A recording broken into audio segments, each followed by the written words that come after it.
Hey, good morning, folks. It's Ray again, and I'm coming to you live from Tampa, where I'm at Pete Fortunato's paper course this weekend.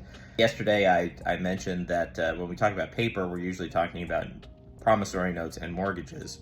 Well, Pete's course is actually covering all the paper, everything from purchase contracts to options to installment sale contracts or contracts for deed, assignments, etc. So we're doing everything in this course. But in this video today, I kind of just want to zero in on seller financing and what the advantages of seller financing are.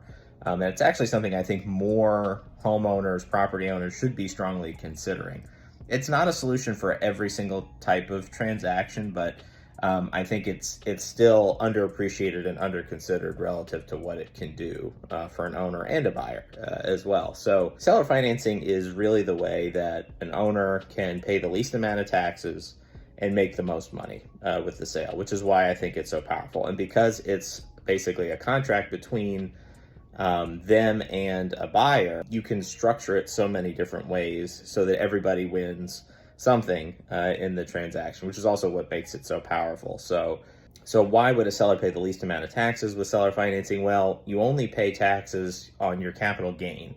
So if you bought a property for $100,000 and you sell it for $300,000, well, you have a $200,000 gain there. Now, if you're a homeowner, if it's your primary residence, there is a nice tax exemption you have where you're not going to pay any capital gains up to a certain point. But if it's an investment property, for example, not your primary residence, you could be paying 20% capital gains taxes on that $200,000 gain that I just talked about.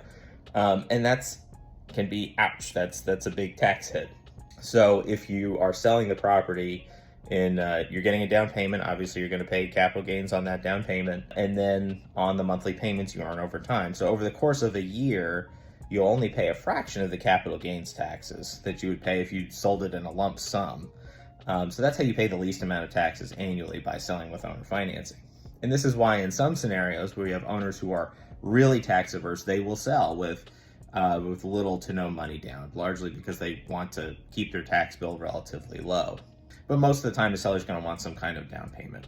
So that's how they pay the least amount of taxes. How they earn the most money over time is usually, not always, but usually, a buyer can give the seller their asking price, their purchase price, in exchange for good terms that will allow them to own the property in a stable way where the monthly payments are manageable, and they're able to cash flow if it's investment property by leasing, renting the property out, and earning a profit on the difference, of course, between the mortgage and the rent that's being paid.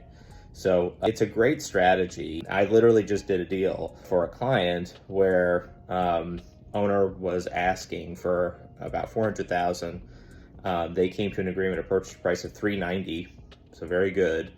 Very nice 3-bed, 2-bath house, kept in immaculate condition, built in 2018, so very new. And a seller got a nice down payment up front. In exchange, the buyer got 7 years of 4% interest-only payments. So they have a very low monthly payment relative to what they would have had to incur if they had used a traditional loan. And as a result, they'll cash flow very nicely on that property.